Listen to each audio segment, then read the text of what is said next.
Assalamu alaikum, урматтуу көрөрмандар. Көкбөрү сүйүүчүлөрү амансыздарбы? Көкбөрү каналы биз сүйгөн спорттогу акыркы жаңылыктар менен тааныштырууну улантат. Бул чыгарылышта 9 май турнири кайсыл жакта, кандай ат майданда өтөт, кайсы командалар кантип даярданып жатат, айтып беребиз. Ошондой эле талкуу жараткан Манас Ниязов менен Бойканын чогуу машыгуусу тууралуу жана Айбек Темирбаевдин өзгөн командасында өткөнү тууралуу дагы кеп кылабыз. Көкбөрү боюнча 9 май улуу жеңиш күнүнө арналган турнир Жалал Абад облусунда өткөрүлөт. Бул туурасында Улуттук Көкбөрү Федерациясы расмий билдирди.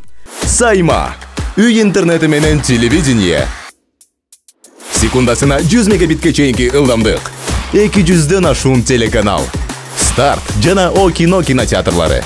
ТВ приставка акысыз. 55% арзандатуу менен. Бул кыял эмес, чындык. Сайма менен жашооңду ыңгайлуу жана жайлуу кыл. Сайма күйгөз, толугу менен кошул. Буга чейин федерация өзү Бишкекте өткөрүүнү каалап жатканы дагы айтылган. Маалыматка ылайык Мелдешке жогорку лига, ошондой эле 1-2 лига жана 40 жаштагы командалар катышат. Эске салсак, 2022 жылы жеңиш күнүнө карата Мелдеш Баткен облусунун Хальмион айылында өткөн. Анда жогорку лиганын финалдык беттешинде Чүйдүн Сарыөзөн командасы Таластын Ынтымак клубу менен кезгелип, булеттер сериясынан кийин Сарыөзөн көптөн көп күткөн чемпиондукту алган. Эсиңиздерде болсо 22 март күнү Телтору ат майданында бир нече депутаттар барып, ипподром менен таанышып чыккан. Бүгүнкү күндө дагы даярдыктар кызуу жүрүп жатат. 18 апрель күнү Достук командасынын алгачкы машыгуусу болуп, анда 4 жылдан кийин эки мыктынын Манас Ниязов менен Айтылуу Бойка аттуу аргымактын жолугушуусу болду. Команда бирок Бойка оюнга чыгарын тастыктаган жок. Чемпион болууга дагы бир талапкер Ынтымак бүгүн алгачкы машыгуусун өткөрдү. Буга чейин балдар ат бастырып, аттарга кам көрүп, өздөрү физикалык көнүгүүлөрдү аткарып даярданышкан. Ал эми Сарыөзөн командасы Ысык көл жергесиндеги ипподромдо машыгуу иштерин жүргүзүп жатат. Команданын аттары марттын башынан баштап эле ошол жака багылып жаткан. Эми бүгүнкү күндүн негизги трансфери тууралуу сөз кылалы.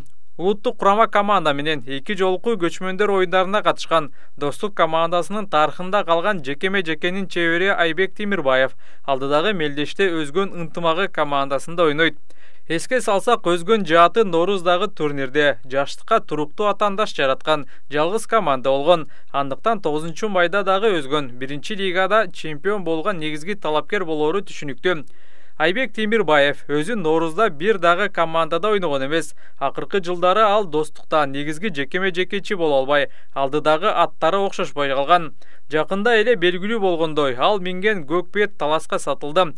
Жаңы командасында Айбек жакшы ат таап, ал менен мыкты тандем болуп, кайрадан мыкты оюндарды көрсөтөт деп ишенебиз. Белгилей кетсек эми, Айбек өзүнүн кичи мекени үчүн чабат.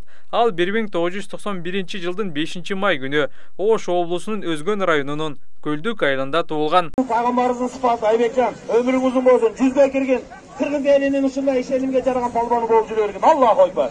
Сорунду абасында бир тай Айбек Темирбаев.